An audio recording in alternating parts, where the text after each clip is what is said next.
चला तर आज बनवला आहे मी एकदम आमच्या गावाकडची स्टाईल, तेही शेंगदाण्यापासून झिरकं, इकडे म्हणतात आमटी. तुम्ही नक्की ट्राय करा, एकदम भन्नाट रेसिपी आहे. शेंगदाणे इथे आपण भाजून घेऊया. तर चला शेंगदाणे भाजलेले चोळून घेऊया, जेणेकरून चांगले होऊन जातात. भांड्यामध्ये मी शेंगदाणे टाकणार आहे. 8-10 लसूण पाकळ्या, 4-5 मिरच्या आणि कोथिंबीर. हे आता आपल्याला मिक्सरमध्ये ग्राइंड करून घ्यायचंय. अशा प्रकारे मी हे मिश्रण वाटून घेतलं आहे. एकदम बारीक पाणी टाकून एकदम चिकन वाटायचं, आमटी घट्टसर आली पाहिजे. मध्यम आकाराचा कांदा घेतला, तो आपण बारीक कट करून घेऊया.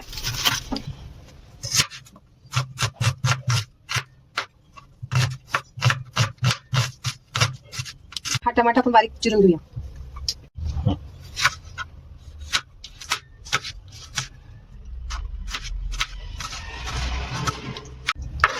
बारीक कोथिंबीर चिरून घेऊया.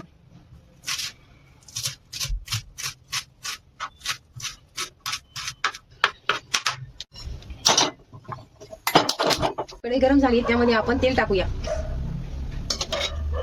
2 चमचे तेल. आपलं तेल गरम झालंय, त्याच्यामध्ये मोहरी टाकूया. जिरे छान फुलू द्यायचं. तसेच कढीपत्ता, त्यानंतर बारीक चिरलेला कांदा. कांदा चांगला परतून घेऊया. बारीक चिरलेला टोमॅटो टाकूया.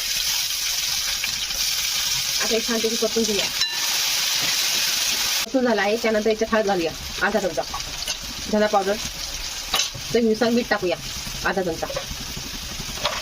मिक्स करून घेऊया. इथे आपण बारीक केलेलं हे मिश्रण टाकून घेऊया. यामध्ये अजून पाणी ऍड करून पातळसर करायचं. अंदाज बघायचा पाण्याचा किती टाकायचं. यासाठी अजून पाणी लागणार आहे. आपण अजून पाणी टाकू. एवढी पातळसर ठेवायची आणि छानपैकी उकळून घ्यायची. आमच्याकडे याला शेंगदाणा आमटी म्हणतात, झिरकं म्हणतात. हे भातासोबत भाकरीसोबत चुरून खाल्लं तरी एकदम भन्नाट लागतं. तुम्ही नक्की ट्राय करा. रेसिपी कशी वाटते ते कमेंट करायला विसरू नका.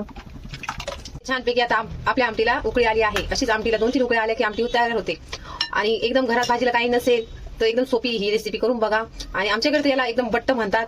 आणि आमटी आणि झिरकं एकदम सगळ्यांना आवडीने खातात बरं का. तुम्ही नक्की ट्राय करा. आणि जर चॅनलवर जर नवीन असाल तर चॅनलला सबस्क्राईब करायला विसरू नका. आवडल्यास लाईक करा, कमेंट करा, शेअर करा. तुम्हाला ही रेसिपी आवडली असेल तर नक्की व्हिडिओला लाईक करा. कमेंटमध्ये सांगा रेसिपी कशी वाटली. तुमच्या कमेंटला आम्ही नक्की रिप्लाय देऊ. आणि लाईक करा, शेअर करा आणि चॅनलला सबस्क्राईब करा.